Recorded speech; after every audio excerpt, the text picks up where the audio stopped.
इसी को कहते समय।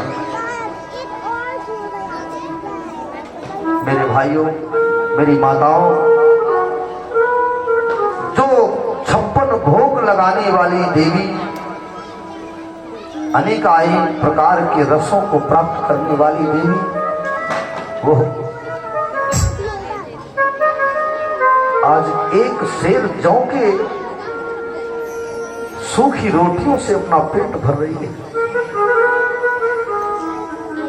रानी सुनीति को खेत में बसा दिया, एक सेर जौ और एक नमक का कंकड़ दिया जा रहा है खाने को। इधर सुरुचि महल में आकर के अपना राज ठाठ दिखा रही है। महारानी सुनीति जब महल में रहती थी तब नियम कुछ और था। ब्रह्म मुहूर्त में फाटक खुलता था और जब तक महाराज महल के अंदर प्रवेश नहीं करते हैं तब तक महल का फाटक बंद नहीं होता है। आज क्या स्थिति हो गई, जैसे सूर्यास्त हुआ फाटक में ताले लग गए। महाराज घर में आए अथवा ना आए उसकी कोई परवाह नहीं है, लेकिन रानी सुनीति पलके बिछाए बैठी रहती थी।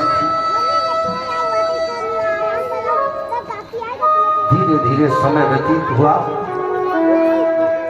एक दिन महाराज उत्तान का शिकार खेलने के लिए वन में निकले। देर हो गई।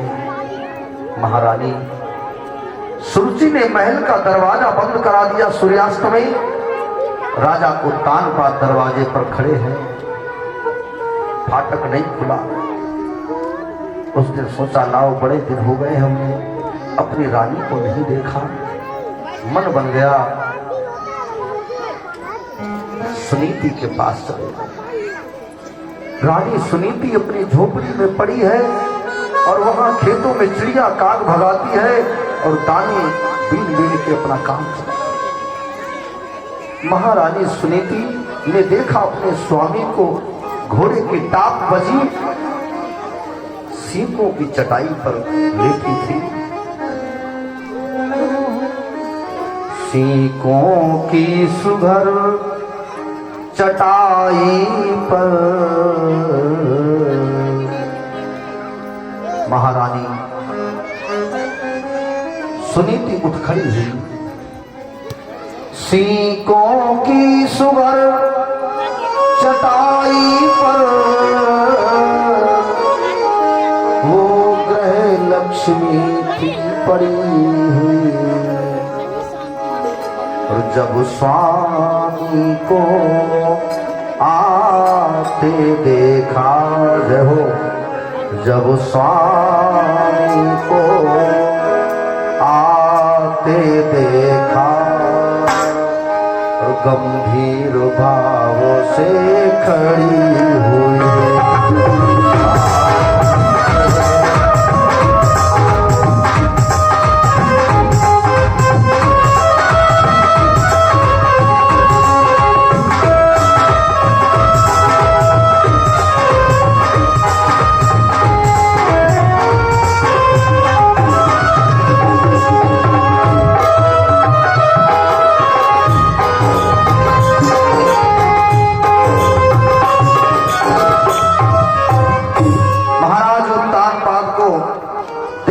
रानी सुनीति ने चरण पकड़ लिए, प्रणाम किया। प्रणाम करके उस घास के बिछौने पर बिठाया। सुनीति रोने, तू कैसे? महाराज के चरणों पर अपना मत्था रख दिया, रोने लगी सुनीति। नाथ, जिस महाराज के मैं चरणों को धोकर के पान करती हूं, जिस महाराज को मैं अपने हाथों से माखन, मिश्री, घी, दही, दूध, 16 प्रकार के व्यंजन खिलाती हूं, आज मैं खिलाऊं तो क्या खिलाऊं? मेरे पास कुछ भी नहीं है। सुनीति हिलकियां बनती और सोचती, महाराज उत्तानपाद ने हाथ पकड़े, देवी क्यों रो रही? मैं तो तुम्हारा हूं और तुम्हारा ही रहूंगा। महाराज उत्तानपाद में बहुत समझाया। सुनीति ने कहा, स्वामी अपनी इस कुटिया का मान रखना है, आए हुए अतिथि की सेवा करना है। मेरे पास सिर्फ आधी रोटी जौ की रखी है।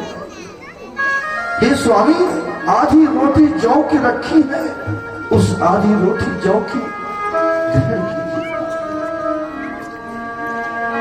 एक नमक का कंकड़ और आधी रोटी जौ की महाराज उत्तानपाद को खिला करके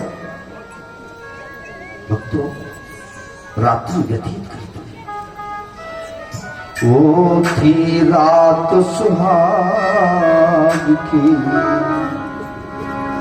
और वही राग संपन्न, इसी को कहते हैं भगवान की जब कृपा होती है, गोविंद की जब कृपा होती है तो माताओं सूखी खेती हरियाती है।